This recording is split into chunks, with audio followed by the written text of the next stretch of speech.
What's going on, guys? My name is Valued, and today we're going to be VOD reviewing 5 fights of mine and getting into the nitty-gritty of where I find success and where I make mistakes.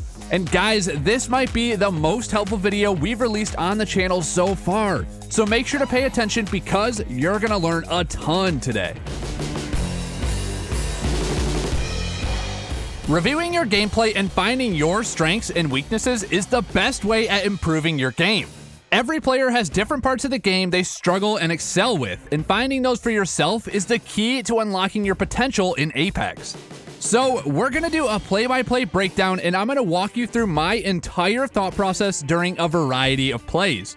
These plays have a lot of variety and some great takeaways that I know will improve your game, so let's get into the first clip.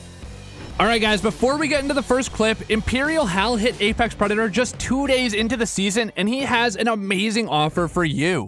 Whether you're silver or diamond, controller or keyboard, you're going to be the one carrying your friends. This class goes over everything you need to improve across every aspect of Apex Legends. How to move, shoot, and think like me.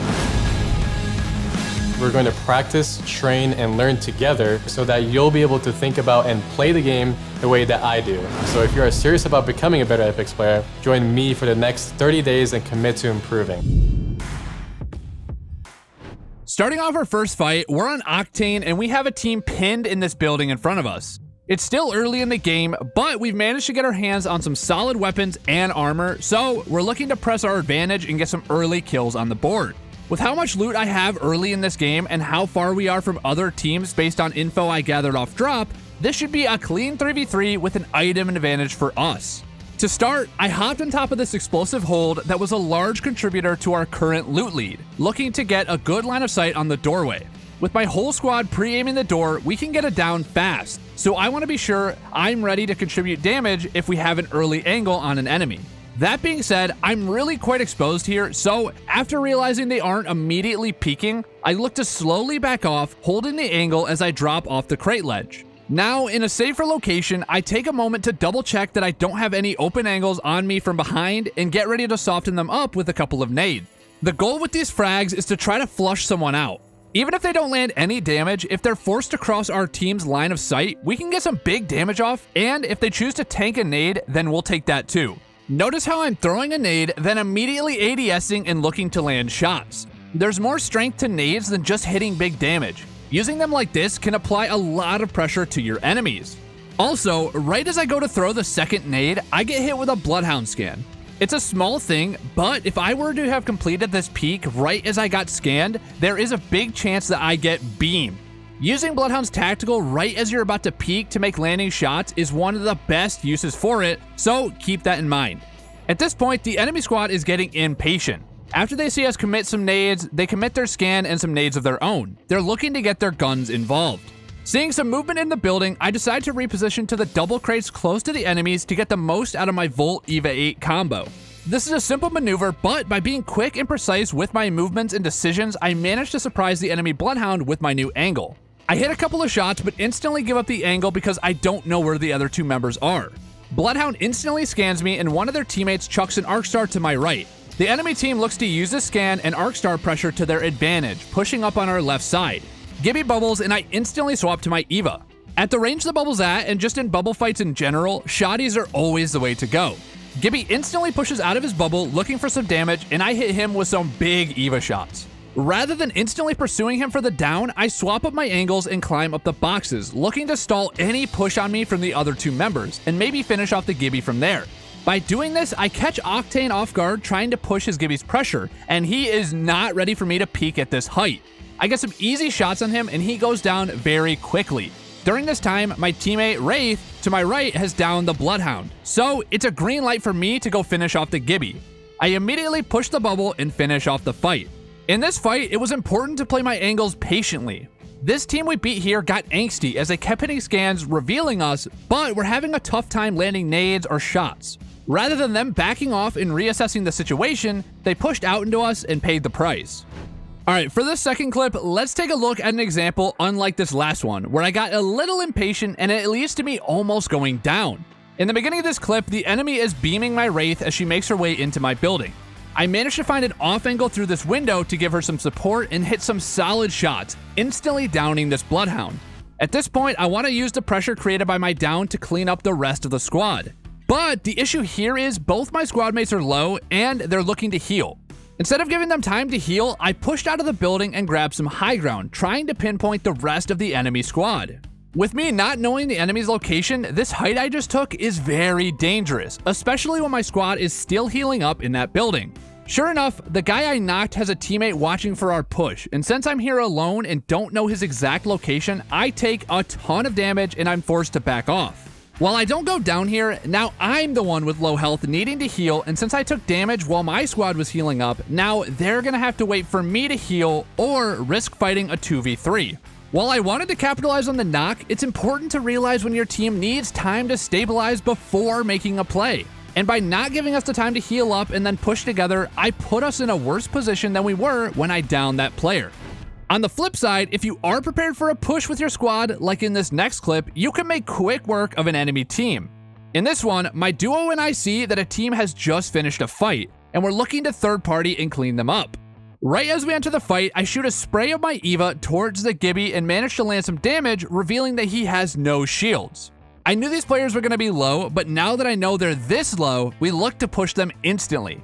Gibby puts his bubble down in reaction to us showing up, and I immediately throw down Octane's jump pad to close the gap. With my teammate right behind me, we're both able to take the jump pad and instantly close the gap. I managed to land on top of this tree that is in Gibby's bubble and decide to take a second or two to wait for my teammate to catch up. And I give a bit of a stagger to my timing entering the bubble. Right as my teammate's dropping into the bubble, I do the same, putting a focus on the Gibby, who I already know for sure is low. He gets caught healing and goes down fast. The enemy Horizon then looks to peek out of the bubble and put some shots into my teammate, but I instantly peek her and hit her for some big shoddy shots. With a number disadvantage and low health, she goes for the cheeky escape, but I swap to the Hemlock and we manage to take her down. This play worked out because my duo and I had no hesitation, and we instantly pushed when we saw we had a vulnerable team in front of us. Unlike the last clip, if you have the support of your team and you're able to make quick calls in unison, you can get a lot of work done. Alright guys, this next one, we've got some noteworthy movement and line of sight manipulation that allows me to 1v3 a squad. My teammate is dead and he communicated that he has an entire team on him. My goal here is to get his tags and, if they're still lingering, potentially try to clean up the fight. As I make my way into the room, I'm trying to get my eyes on enemy locations, so you see me strafing a bit back and forth, trying to gather info without getting beamed for free. Right as I go to move in, Gibby peeks me and lays down some shots. Rather than just taking the gunfight with him, I instantly prefer to slide jump out of my sprint, breaking line of sight with him, trying to get a little bit of damage in as I do this. Even though I don't land the shots, the Gibby backs down and allows me to take a position on the other side of this pillar. The enemy instantly looks to challenge me, and you'll see that I managed to tag Gibby's teammate in the background right here. I know Gibby's going to challenge me on the left because I also caught a glimpse of him while I looped around this obstacle. Due to me hitting that one shot on the other enemy, and based on Gibby's positioning, I can now assume that his teammates are all in the direction that I'm facing. So I challenge the Gibby on my left, being careful to not give a line of sight to his teammates as I take him down. As I down the Gibby, it's safe to assume that I'm going to be pushed. If his teammates don't have a line of sight and they see their teammate dying, they're desperately going to look for an angle to help him out. Sure enough, I hear someone pushing me on my right, so I loop the wall a bit to the left to keep him from landing any shots while I reload. Right as my reload animation finishes, I reach out to the right with a slide, catching the Pathfinder off guard and downing him fast. With one left and not showing himself, I can assume he's still healing, or he would have been helping out his squad. Rather than playing slow and waiting it out, letting him heal, I instantly push forward, catching the Octane off guard in a heal and clean up the squad. The info I gained off my teammate dying helped me to assess the situation and play it patiently and come out on top in a 1v3. Even if your teammate goes down, the pressure and info they relay to you can be used to your advantage. And if you manage to keep yourself from getting team shot like I did here, these plays become a lot more possible. This clip right here is a great example of why your movement and understanding of line of sights in Apex is so important. Alright guys, you probably thought that 1v3 was kind of nuts, right? Well, we saved the best for last, because in this one, we're going to show you how you can play with your team and use their pressure to let you make some big plays. In this one, we've got a team ahead of us with a great power position within the ring. Normally, a fight like this would be nearly impossible, but we set ourselves up for success right from the beginning. Right off the rip, I land a big Kraber shot to down one of the enemies. I'm on Pathfinder with my ult up, so I instantly ping the enemy I downed and throw out my zipline. With my teammates behind me, I have a second or two of buffer time before we're all ready to pile into the building. With this extra time, I go for a grapple, trying to get an off angle on the enemies and maybe surprise them from above. Sadly, the grapple doesn't work as I was hoping, but that's alright, because I likely would have been spending a second or two waiting for my team to catch up anyway. From here, my teammates break down the door because it's blocked by a Rampart's tactical. Right as I see the doors break, I crash into the building, crouch jumping the amped cover and getting inside. I know my teammates have angles into the room from the door, even if they don't instantly hop the barrier. With this in mind, I can play super aggressively, absorbing shots, knowing that we're going to have more damage in this situation. With team shots, we're able to down the Rampart so quickly, and it only took a few chunks of my shield. Now inside, and with one enemy down and one still low from the first knock before the push, I can have confidence pushing and taking this fight. We have a numbers and health advantage, so if we hit our shots, it's a very safe fight. I challenge the Pathfinder with a little zipline hop, landing some damage, but he manages to crack my shields. Now that I have no shields, I zipline hop back into cover and let my teammates do the pushing. They pursue the Pathfinder and I watch their off angle, finding Fuse, who's laying some fire into their backs. Rather than play overly safe and risk Fuse making a play, I lay a couple of shots on him and then instantly zipline hop to challenge him on the opposite side of where my teammates will be shooting from. As I finish the Pathfinder, I flush him back from behind his cover and we clean up the squad.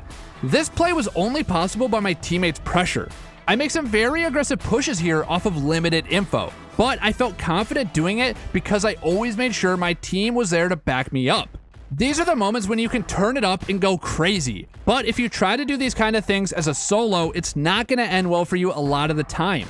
And guys, also in this clip, I played this game specifically as a solo queue, so these aren't even people that I'm communicating with. This is simply just people I met in a pub match. Learning to review your games can seem like a mountain to climb, but hopefully today I was able to show you that it doesn't take much for you to have some key takeaways from your matches. Taking the time to really hone in on your mistakes to fix them and your good plays to give yourself some credit is vital to you becoming a better player. If you guys enjoyed this type of video, let us know in the comments below. I want to hear your guys' opinion on this because I definitely want to do more of these. Anyway guys, as always, it's been valued and I'll see you guys in the next one. Peace.